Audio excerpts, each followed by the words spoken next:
In diesem Video geht es um die Frage, wie ich ein steuerliches Ansässigkeitszertifikat auf Malta bekomme und ob ich dort wirklich 183 Tage anwesend sein muss, damit mir die Behörde ein solches Zertifikat ausstellt.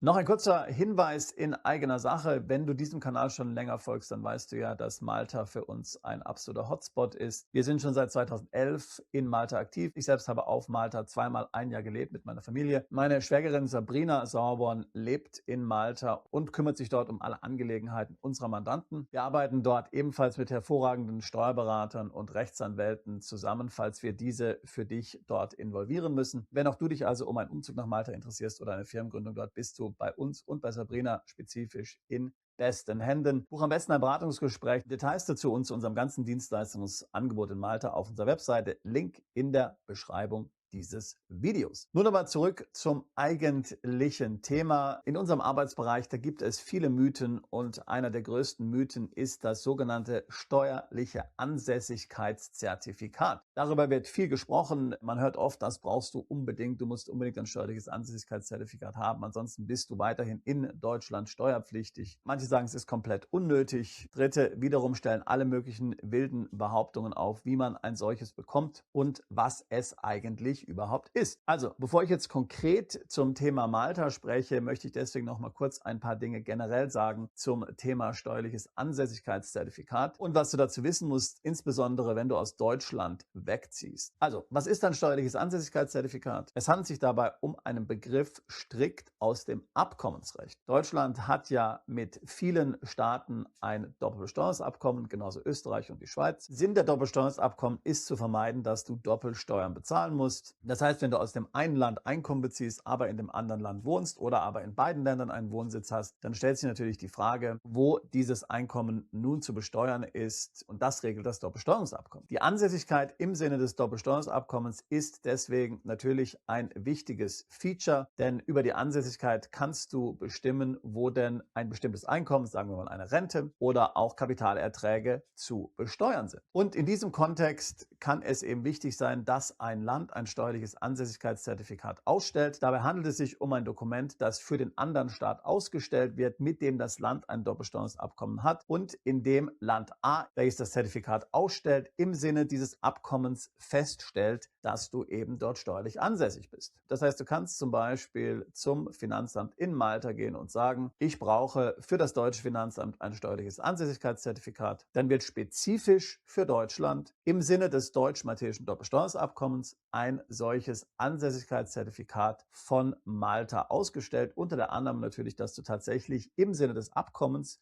in Malta auch steuerlich ansässig bist. Das heißt natürlich dann im Gegenzug, dass Länder, mit denen Deutschland oder Österreich oder die Schweiz kein Doppelbesteuerungsabkommen hat, auch kein Zertifikat ausstellen können. Bestes Beispiel Dubai. Die Vereinigten Arabischen Emirate würden nie ein steuerliches Ansässigkeitszertifikat ausstellen für einen Deutschen, der für Deutschland danach fragt, denn die beiden Länder haben ja kein Abkommen miteinander, also kann es logischerweise auch kein steuerliches Ansässigkeitszertifikat von den Vereinigten Arabischen Emiraten geben. Möglicherweise stellen die Vereinigten Arabischen Emirate dir ein anderes Zertifikat aus, zum Beispiel eine Art Meldebestätigung oder eine Art Bescheinigung, dass du einen Wohnsitz in den Vereinigten Arabischen Emiraten hast, dass du dich dort eine bestimmte Zeit lang aufgehalten hast und möglicherweise sind ähnliche Details darin enthalten. Das Gleiche machen wir ja zum Beispiel auch für unsere Mandanten, die auf die Philippinen ziehen. Dort bekommt man auch eine Bestätigung der Steuerbehörde, eine Bestätigung der Gemeinde, dass man dort entsprechend registriert ist, dass man angemeldet ist, dass man in gewisser Art und Weise ansässig ist. Aber es ist eben kein steuerliches Ansässigkeitszertifikat. Das bekommt man in den Philippinen nur, wenn man auch ein Langzeitvisum hat, wie zum Beispiel das SRRV-Visum. Ich habe ja schon öfter darüber gesprochen. Aber beides, also das heißt sowohl das Dokument aus den Philippinen als auch das, was die Vereinigten Arabischen Emirate ausstellen würden im Kontext von Deutschland, ist eben kein steuerliches Ansässigkeitszertifikat. So, warum reite ich darauf so rum? Warum bin ich da so pedantisch? Die große Frage ist eben, ob du überhaupt ein steuerliches Ansässigkeitszertifikat benötigst. Ich habe ja vorhin schon gesagt, es gibt viele Mythen um dieses Zertifikat und manche Berater sagen, du brauchst unbedingt eins. Die Frage, die sich stellt, ist dann natürlich, ob das wirklich tatsächlich so ist. Brauchst du wirklich ein steuerliches Ansässigkeitszertifikat, zum Beispiel um die unbeschränkte Steuerpflicht in Deutschland beenden zu können, um dann in Deutschland nicht mehr steuerpflichtig zu sein. Und das ist eben im Falle von Deutschland absolut nicht so. Wobei in anderen Ländern das so sein mag, aber in Deutschland ist es absolut nicht so. In Deutschland beendest du die unbeschränkte Steuerpflicht nicht, indem du dich in einem Land steuerlich neu anmeldest, sondern indem du in Deutschland keinen Wohnsitz mehr hast, indem du den deutschen Wohnsitz beendest und Deutschland eben auch nicht mehr Ort des gewöhnlichen Aufenthaltes ist. Es ist Deutschland relativ egal, ob du dann in einem anderen Land steuerpflichtig geworden bist oder auch als digitaler Nomade um die Welt ziehst. Hast du noch Einkünfte aus Deutschland oder hast du Einkünfte, die Deutschland zugerechnet werden? Da gibt es ja alle möglichen trickreichen Paragraphen. Wir erinnern uns zum Beispiel an die erweiterte beschränkte Steuerpflicht. Dann wird Deutschland dich möglicherweise entsprechend einstufen. Also ein Beispiel. Nehmen wir einmal an, du bekommst eine deutsche Betriebsrente. Wenn du eine deutsche Betriebsrente bekommst, dann ist es normalerweise so, dass diese Betriebsrente in deinem neuen Wohnsitzstaat zu versteuern ist. Also, wenn du nach Malta umziehst, dann werden in Deutschland bei der Betriebsrente keine Steuern mehr abgezogen, sondern möglicherweise würde Malta Steuern darauf erheben, tut es übrigens auch nicht. Damit aber nun in Deutschland keine Steuern abgezogen werden, musst du entsprechend nachweisen, dass du in einem Land, zum Beispiel in Malta, steuerlich ansässig geworden bist über ein entsprechendes steuerliches Ansässigkeitszertifikat. Bringst du kein solches Zertifikat, dann wird spezifisch diese Rente in Deutschland weiter besteuert. Also, die Frage, ob du ein steuerliches Ansässigkeitszertifikat in Deutschland oder Österreich oder der Schweiz benötigst, kann also nur im Kontext beantwortet werden. Wenn du Einkünfte aus Deutschland weiterhin beziehst, zum Beispiel Dividenden oder eben Renten, dann kann es durchaus sein, dass ein solches Ansässigkeitszertifikat notwendig ist. Aber in sehr vielen Fällen, mal angenommen, du lebst von deinem Aktienportfolio und da sind amerikanische Aktien drin, oder nehmen wir einmal an, du hast Mieteinnahmen aus Immobilien, die sich nicht in Deutschland befinden, oder du lebst vom Goldverkauf, oder du hast freiberufliche Einkünfte mit Kunden außerhalb Deutschlands, dann wird dich in Deutschland nie jemand nach dem steuerlichen Ansässigkeitszertifikat fragen. Im Gegenteil, in vielen Fällen, wo Deutschland möglicherweise das Recht hätte, ein solches Zertifikat anzufordern, verzichtet Deutschland darauf. Deutschland wird oftmals einen Nachweis brauchen, dass du wirklich in einem neuen Land lebst. Zum Beispiel, dass du eine Wohnung gemietet hast, Strom, Gas, Wasser, Kontoauszüge, solche Dinge aus dem praktischen Leben. Oftmals wird gar kein steuerliches Ansässigkeitszertifikat angefordert werden. Der Vorteil ist nämlich bei diesen Dokumenten, dass diese auch angefordert werden können, wenn es kein Doppelsteuerungsabkommen gibt. Siehe Beispiel Vereinigte Arabische Emirate. Das heißt, wenn du nachweisen willst, zum Beispiel gegenüber dem deutschen Finanzamt, dass du wirklich in Dubai wohnst, würdest du eben kein Ansässigkeitszertifikat bringen, denn das wirst du nicht von der Behörde bekommen, sondern entsprechende Unterlagen aus Dubai wie Mietverträge, Strom, Gas, Wasserrechnungen, Gehaltsnachweise und ähnliche Dokumente. So.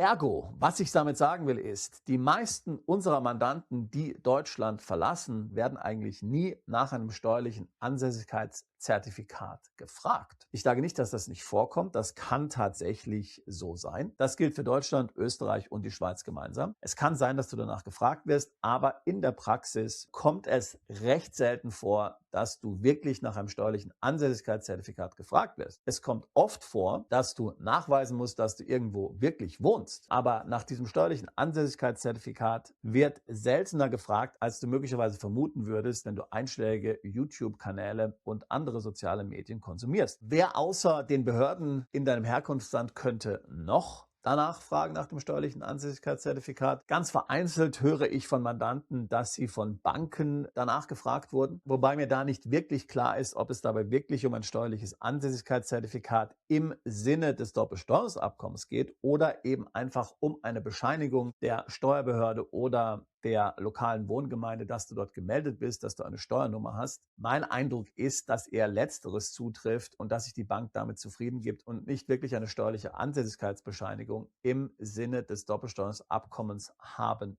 möchte. So, das war jetzt eine lange Vorrede, bis ich jetzt überhaupt zum Thema Malta komme, aber ich denke, das war nochmal notwendig, um hier den Kontext nochmal herzustellen. So, jetzt kommen wir zum Thema Malta. Warum ist das Thema steuerliche Ansässigkeit und steuerliches Ansässigkeitszertifikat so wichtig? Nun, anders als zum Beispiel Zypern, wo es ja eine ganz klare 60-Tage-Regel gibt, also du bist 60 Tage im Kalenderjahr in Zypern, du bist dort steuerlich ansässig, du bekommst ein steuerliches Ansässigkeitszertifikat. Punkt. Anders eben als in Zypern gibt es eine solche Regelung in Malta nicht. Steuerliche Ansässigkeit ist also nicht über Präsenztage ganz klar definiert, sondern über andere Kriterien. Ein Kriterium davon sind natürlich 183 Tage. Wenn du wirklich 183 Tage in Malta warst und das in einem Kalenderjahr, dann giltst du auf jeden Fall dort als steuerlich ansässig und du würdest dann auch ein entsprechendes steuerliches Ansässigkeitszertifikat von Malta bekommen. Aber das Gesetz, und ich hatte ja dazu schon mehrere Videos gemacht, ist eben in Malta nicht so eindeutig. Das heißt, es gibt dort eben auch Aspekte wie zum Beispiel den Lebensmittelpunkt, den Schwerpunkt der wirtschaftlichen Interessen und ähnliche Kriterien. Wenn du also nachweisen kannst, dass du einen Wohnsitz in Malta hast, dass du dort eine Firma hast, dass du dort angestellt bist und im Falle, dass du eine Familie hast, dass die Familie in Malta wohnt, dann ist es eigentlich egal, ob du dort dich 183 Tage aufgehalten hast. Und in der Tat werde ich dir gleich zeigen, dass die Behörde überhaupt nicht nach diesen Anwesenheitstagen fragt. Da wird überhaupt nicht nach Flugtickets oder Einreisestempel, die es ja sowieso nicht gibt, weil Malta ja im Schengen-Raum ist. Das wird also alles überhaupt nicht überprüft. Und was wird nun überprüft? Ich werde hier gleich ein offizielles Dokument der maltesischen Steuerbehörden vorlegen. Dieses Dokument haben wir letzte Woche von den maltesischen Steuerbehörden erhalten.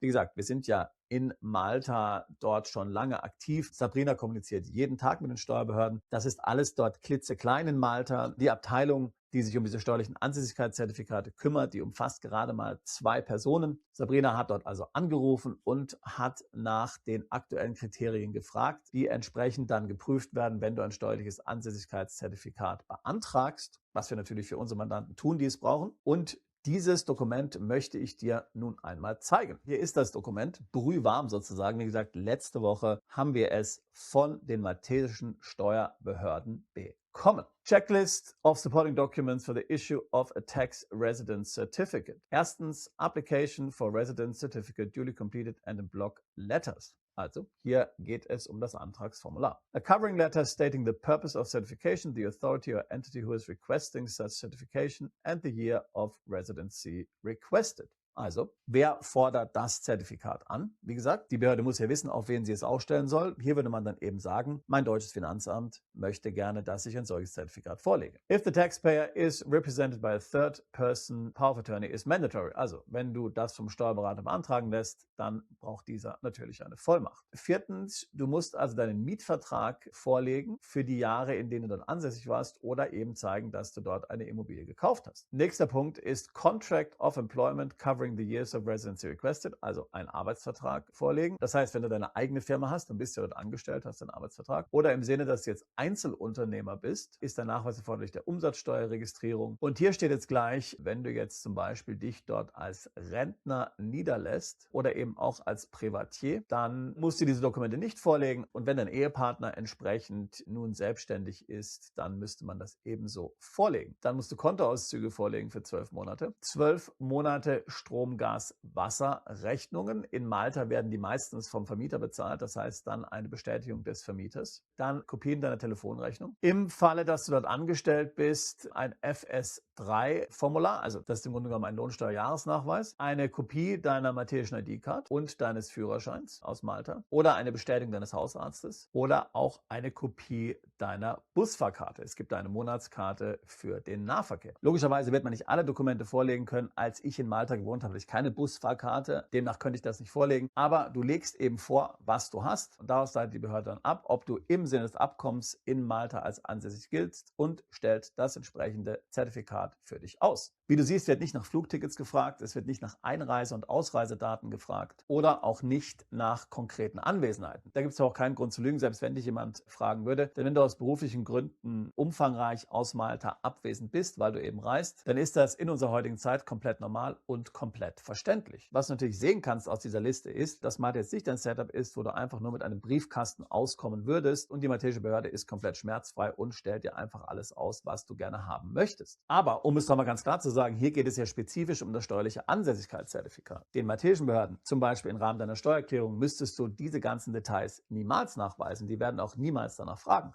Ich hatte ja mal die maltesische Steuererklärung hier in einem anderen Video präsentiert. Dort machst du einfach ein Kreuz und bestätigst, ich bin in Malta steuerlich ansässig. Punkt. Mehr musst du nicht machen und dann musst du noch deine 5.000 Euro Pauschalsteuer bezahlen. Wenn du jetzt keine Firma hast, wenn du eine Firma hast, ist die Besteuerung anders.